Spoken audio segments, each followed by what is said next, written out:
नमस्कार बिहार, स्वागत है आपके अपने YouTube channel Bihar board art Gyankul में। आप अपनी तैयारी में बेहतर रूप से तो लगे ही हैं, हम भी आपकी तैयारी को और बेहतर रूप देने के लिए एकदम तत्पर रूप से उपस्थित हैं। मैं रोमा मैम आपकी हिंदी के सब्जेक्ट को और स्ट्रांग बनाने के लिए यहाँ उपस्थित हुई हैं। देखिए, हिंदी जो होता है उसको पढ़ा नहीं जाता, उसे समझा जाता है, अपने आप में ऑब्जर्व किया जाता है। ठीक, ये पढ़ने के लिए, पास होने के लिए तो सब पढ़ते हैं, लेकिन हमें आगे के लिए पढ़ना है। ठीक, ऐसा थोड़ी है कि सिर्फ 12 का पेपर देके फ्री हो जाना है भाई, क्या आगे नहीं पढ़ना है। इसलिए हिंदी को बहुत अच्छे तरीके से और बहुत एकाग्र होकर पढ़िए। ठीक, कोई प्रॉब्लम आए आप हमें बताइए, हम आपकी प्रॉब्लम को जरूर दूर करेंगे। देखिए, आपने अगली क्लास में तो देखा कि हमने क्या बताया था, उससे आगे बढ़ने से पहले हम उसी को थोड़ा सा रिपीट करेंगे, आपका ज़्यादा टाइम ना लेते हुए। देखिए भाई, आपके व्याकरण का ही पहला चैप्टर वर्ण विचार है। हमने व्याकरण से स्टार्टिंग की, तो व्याकरण आपके दोनों पेपर में काम आने वाला है। ठीक है, और व्याकरण का पहला चैप्टर वर्ण विचार है। अब भाई वर्ण विचार क्या है मैम, तो उस दिन हमने पहले ही बताया था वर्ण विचार जो है, वर्ण किसे कहते हैं। तो वर्ण बेटा आपके भाषा की सबसे छोटी इकाई होती है। मैम भाषा की सबसे छोटी इकाई वर्ण होती है, तो बड़ी इकाई क्या होती है। तो मैम सबसे छोटी इकाई भाषा की वर्ण है, तो सबसे बड़ी इकाई क्या है। सबसे बड़ी इकाई आपकी वाक्य है और सबसे छोटी इकाई वर्ण है। ठीक, ठीक है मैम।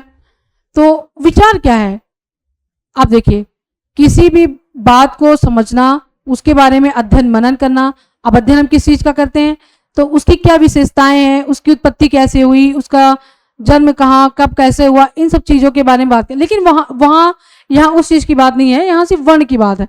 तो वर्णों की उत्पत्ति कैसे हुई, इनका उच्चारण स्थान कहाँ है, इनकी आवृत्ति कैसे होती है, इनको कैसे पढ़ा जाता है, कैसे समझा जाता है, इसका अध्ययन ही वर्ण विचार कहलाता है। ठीक, वर्ण को अंग्रेजी में लेटर कहते हैं, जिसका अर्थ होता है अक्षर। ठीक, वर्ण को अक्षर भी कहते हैं, सीधी सी बात है। और वर्ण को मतलब इसकी एक और अर्थ होता है ध्वनीय शब्द।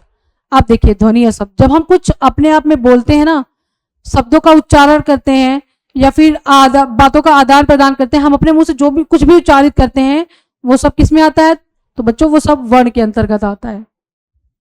ठीक है मैम, ये तो समझ में आ गया।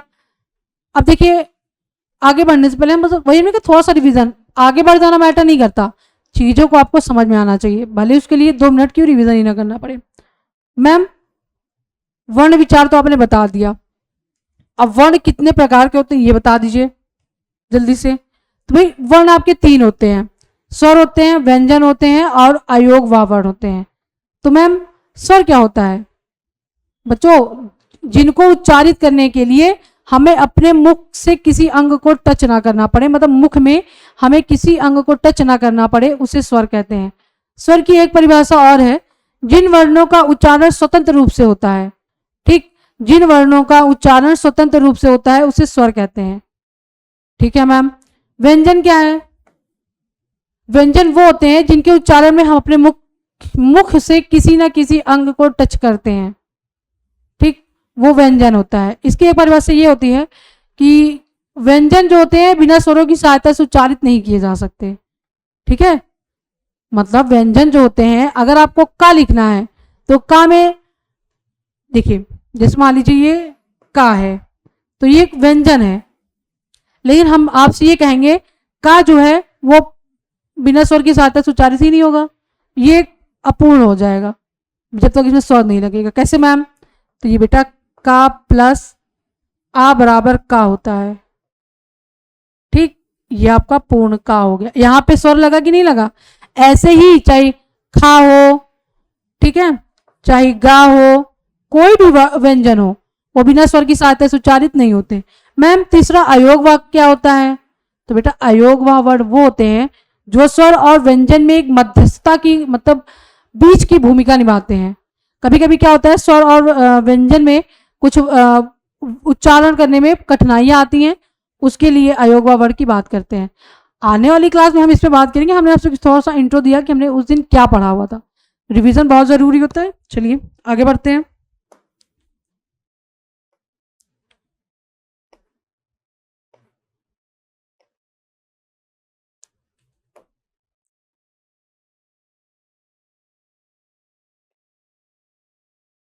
देखिए हमने उस दिन आपके अभी हमने आपको स्वर व्यंजन और अयोगवा के बारे में बताया।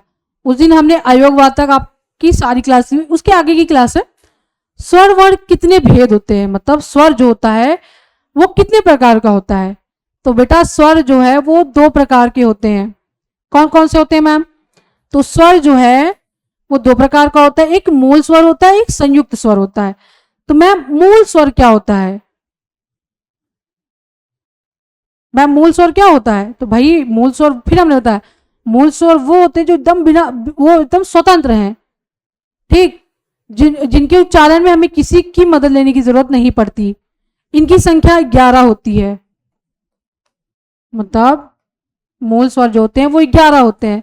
तो मैम कौन कौन से स्वर होते हैं मूल स्वर? तो छोटा बड़ा, छोटी बड़ी, छोटा ऊ बड़ा ऊ, ऋषि, ए ओ औ। अंग आहा हमने क्यों नहीं कहा? क्योंकि वो मूल स्वर नहीं होते। अब देखिए संयुक्त स्वर क्या होते हैं? 2 मूल स्वरों के मिलने से जो नए वर्ण बनते हैं, ठीक, बातों को समझो। 2 मूल स्वरों के मिलने से जो नए वर्ण बनते हैं उन्हें संयुक्त स्वर कहते हैं। मतलब 2 मूल स्वरों को मिला लिया जाता है, ठीक है, 2 मूल स्वरों को मिला के जो नया वर्ण बनेगा उसी को संयुक्त स्वर कहते हैं, ठीक, या संयुक्त वर्ण कहेंगे। आइए हिंदी भाषा में स्वर वर्णों के कुल 31 प्रकार होते हैं। अब देखो संयुक्त स्वर जो होते हैं वो 20 होते हैं। मैम अभी तो आपने बताया मूल स्वर तो 11 ही होते हैं। हाँ बेटा मूल स्वर 11 ही होते हैं, लेकिन जब मूल स्वरों से कुछ शब्दों को बनाया जाएगा तो नए शब्द के निर्माण होंगे, तो वो भी तो स्वरों में ही काउंट होंगे ना। तो भले उन्हें आप संयुक्त स्वर कहिए, तो क्या उनकी गिनती नहीं होगी? उनकी गिनती होगी। तो संयुक्त स्वर कितने होते हैं? तो संयुक्त स्वर आपके 20 होते हैं, ठीक। इसीलिए यहां ये दिया गया है हिंदी भाषा में स्वर वर्णों के कुल 31 प्रकार होते हैं। 11 मूल स्वर हो गए और 20 संयुक्त हो गए, दोनों मिला के एक पूरा 31 स्वर होते हैं। बातें समझ में आई यहां तक? चलिए आगे बढ़ते हैं। ठीक है मैम, आपने बता दिया स्वर 2 होते हैं, मूल स्वर और संयुक्त स्वर। तो मैम मूल स्वर कितने प्रकार के होते हैं? तो बच्चा मूल स्वर आपके 3 प्रकार के होते हैं, जैसे यहां ये लिखा हुआ है, हास्य स्वर, दीर्घ स्वर और प्लुप्त स्वर। ठीक है मैम, तो ये हास्य स्वर क्या होता है? बेटा देखो हास्य वो होता है जिनके उच्चारण में हम कम समय लेते हैं। जैसे छोटा आ है उसको आप आ बोल दोगे, लेकिन जैसे बड़ा आ है तो आप उसको बोलने में ना ज्यादा टाइम लोगे, आ। तो ये ज्यादा टाइम लिया कि नहीं लिया? तो जिन वर्णों का उच्चारण कम समय में होता है उसे हम स्वर कहते हैं, हास्य स्वर कहते हैं। ठीक है मैम, दीर्घ स्वर क्या होता है? तो भाई जिस तरह से वर्णों के उच्चारण में ज्यादा समय लेगा तो वो दीर्घ स्वर हो जाएगा, जो कम समय लेगा वो हास्य स्वर। जैसे अब आपको छोटा आ बोलना है तो आ बोल दिया, अब आपको बड़ा आ बोलना है या बड़ी ई बोलनी है तो ये ज्यादा टाइम लेंगे, छोटे आ से ज्यादा टाइम बड़ा आ लेगा, तो इसको दीर्घ स्वर कहते हैं। आगे आगे बढ़ते हैं।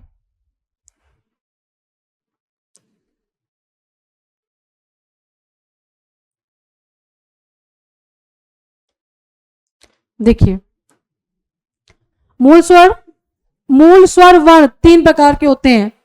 कौन कौन से होते हैं मैम? तो ये हास्य स्वर हमने पहले ही बताया, वे स्वर वर्ण जल्दी उच्चारित हो जाएं, मतलब ये वे वर्ण होते हैं, स्वर वर्ण होते हैं जो बहुत जल्दी उच्चारित होते हैं, इनको बोलने में ज्यादा समय नहीं लगेगा। ये कितने होते हैं मैम? तो बेटा ये 5 प्रकार के होते हैं।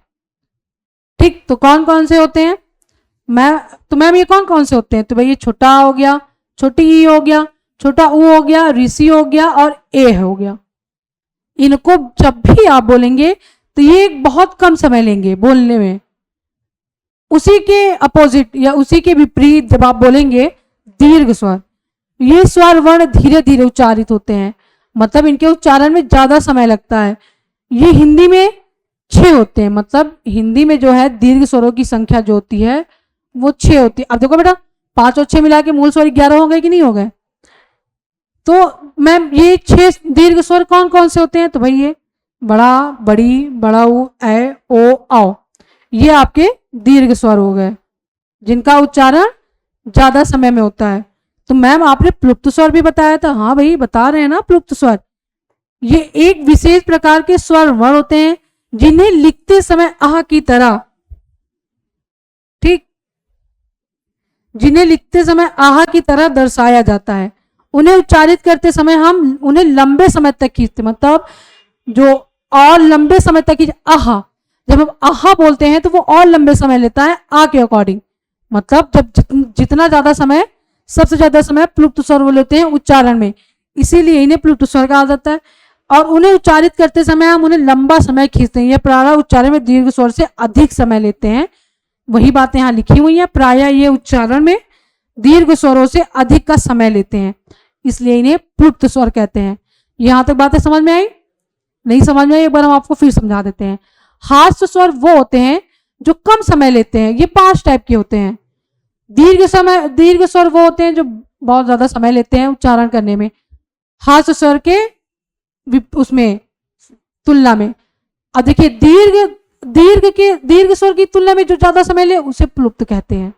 मतलब सबसे कम समय हास्य स्वर लेता है, उसके बाद दीर्घ स्वर लेता है, फिर उससे ज्यादा समय आपका प्लुप्त स्वर लेता है। तो मैम आपने तो 11, तो प्लुप्त स्वर बेटा आह जो ज्यादा लंबा मतलब खींचना पड़े वो प्लुप्त स्वर में आते हैं। ठीक है मैम। अब देखिए ये आपके स्वरों की बात हो गई। तो मैम आपने व्यंजन में भी तो बताया था, तो भाई हम व्यंजन को भी तो बताते हैं, परेशान नहीं होइए, बिल्कुल दम धैर्य रख के पढ़िए। व्यंजन वर्ण जो होते हैं वो 3 प्रकार के होते हैं। तो कौन कौन से होते हैं मैम? बेटा एक स्पर्श व्यंजन होता है, एक अंतस्थ व्यंजन होता है, और एक ऊष्मा या संघर्षी व्यंजन होता है। ठीक है मैम, आपने 3 बताया। स्पर्श मतलब जो आपके जीवा से स्पर्श या आपके मतलब मुंह में स्पर्श के साथ निकले उसे स्पर्श व्यंजन, वो स्पर्श व्यंजन। अंतस्थ व्यंजन क्या होता है? जो आपके अंदर से मतलब जो आपके जीभ के पश्च भाग से स्वरों का उच्चारण, व्यंजनों का उच्चारण होता है, उसे अंतस्थ व्यंजन कहते हैं। अब देखिए स्पर्श की बात करते हैं पहले। ये वे व्यंजन उच्चारण के समय जीभ के किसी अंग को स्पर्श करती है। मतलब हम जब किसी व्यंजन का उच्चारण करते हैं, अगर वो जीभ को स्पर्श करती है, मतलब जीभ जो है किसी भी अंग को स्पर्श करे, तो वो क्या है? वो स्पर्श व्यंजन होते हैं। स्पर्श व्यंजन कितने प्रकार के होते हैं मैम? तो बेटा स्पर्श व्यंजन 5 प्रकार के होते हैं।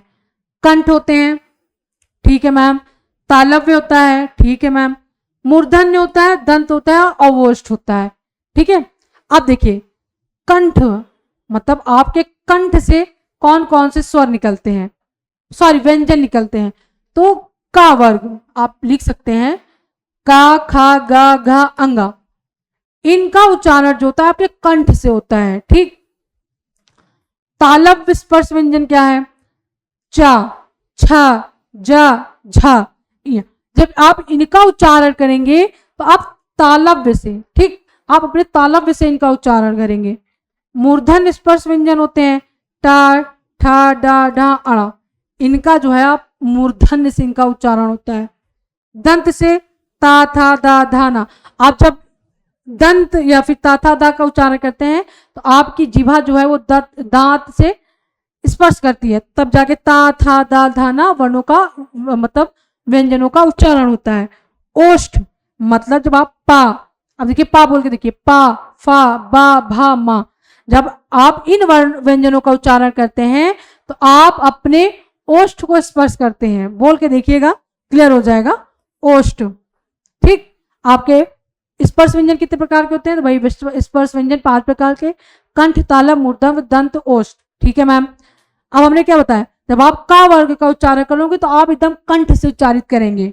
ठीक है, का, तो ये आपके कंठ से आ रहा है। अब तालव्य देखिए, जब चा का उच्चारण करेंगे तो ये आपके तालव्य से आएगा।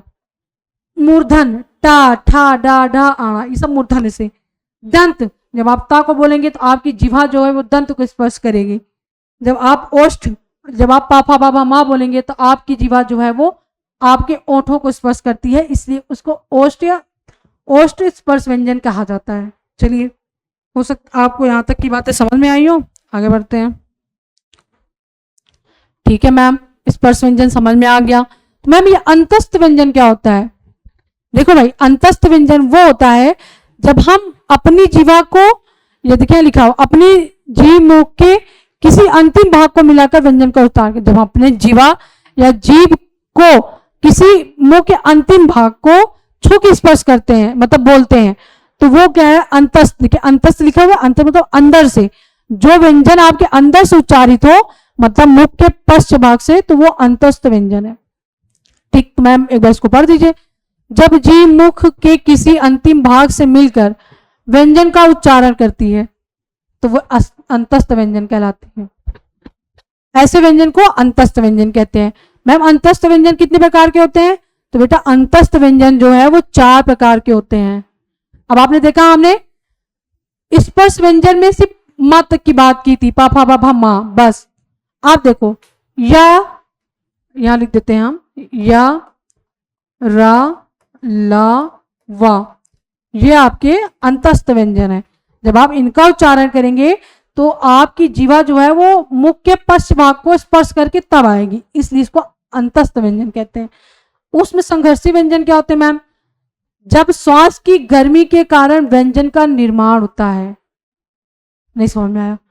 जब आप श्वास के द्वारा, श्वास की गर्मी के द्वारा किसी वर्णन का उच्चारण करते हैं, व्यंजन का उच्चारण करते हैं, तो ऐसे व्यंजन को उसमें संघर्षी व्यंजन कहते हैं। जैसे शाह, जब आप शाह बोलेंगे ना तो ये आपके श्वास सांस से निकलेगी, ठीक है? तो ये शाह, शाह, शाह, हा, ठीक, तो ये आपके क्या है? उसमें व्यंजन है। ठीक है, यहां तक हो सकता है बातें आपको समझ में आई हो। चलिए, अगर यहां तक की बातें आपको समझ में आई हो तो वीडियो को लाइक और सब्सक्राइब करते रहिएगा, और न समझ में आए तो कमेंट बॉक्स में जरूर बताइएगा। तब तक के लिए जय हिंद, जय भारत, नमस्कार।